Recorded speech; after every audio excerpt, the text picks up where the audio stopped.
Hi, my name is Andrew.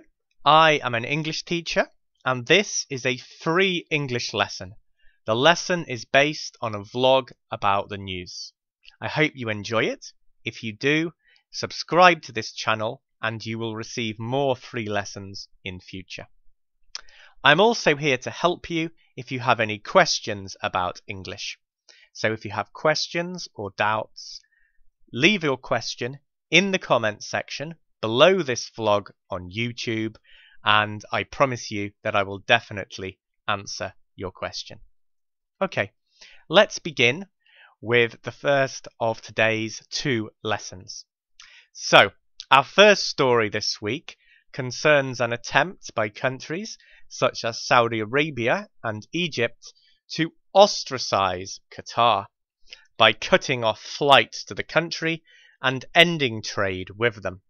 If you ostracize a person or a country, you treat them as though they are no longer part of a group. In this case, the group is international society. Qatar is a small but oil-rich state in the Middle East. Saudi Arabia and Egypt have accused it of funding terrorism and of being in league with Iran. To be in league with somebody means to work with somebody, or in this case a country, to achieve a particular aim. Iran is the sworn enemy of Saudi Arabia, and the Saudis claim that Qatar has been supporting the rebels in Yemen who are backed by Iran. If you are the sworn enemy of somebody, then you are a particularly big and bitter enemy to groups or countries or people that really hate each other. Saudi Arabia has been fighting to prop up the government in Yemen.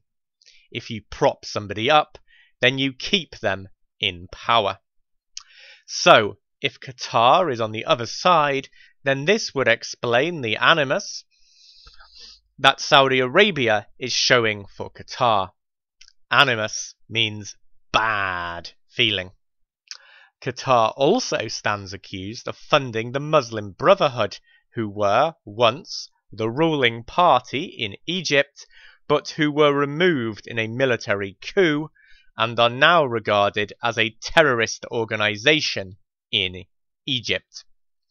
And this is the key to understanding Egypt's distaste for Qatar. Distaste means the same thing as dislike, but it's quite a strong version of dislike. Qatar has found some support in the international community, notably from Turkey, who have said that they are vigorously opposed to the steps that Saudi Arabia and Egypt have taken. If you are vigorously opposed to something, it means that you are very strongly opposed to it. So that's the end of our first lesson today. If you found the lesson useful, then please subscribe to my channel.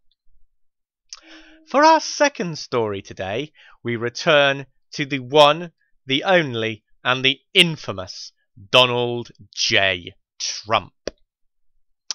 Trump was elected on a promise of returning to the doctrine of US exceptionalism. A doctrine is a set of policies based on certain beliefs. Exceptionalism is the belief that something, or in this case a country, is out of the ordinary and therefore has the right to act differently or to be treated differently to other people or countries. Trump promised to put America first when he was on the stump. To be on the stump in English is a phrase meaning that he was campaigning or on the campaign trail in an election. The rest of the world just found out exactly how serious President Trump was about the promise as he recklessly yanked the United States out of the Paris Climate Accord. If you do something recklessly, you do it without giving enough thought to it. You don't think about it enough. To yank means to violently pull something, or in this case, to do something suddenly. He yanked America out of the accord or agreement on climate that had been agreed in Paris. Trump contended that the accord was inimical to the interests of the United States, as it would oblige the United States to slow its development.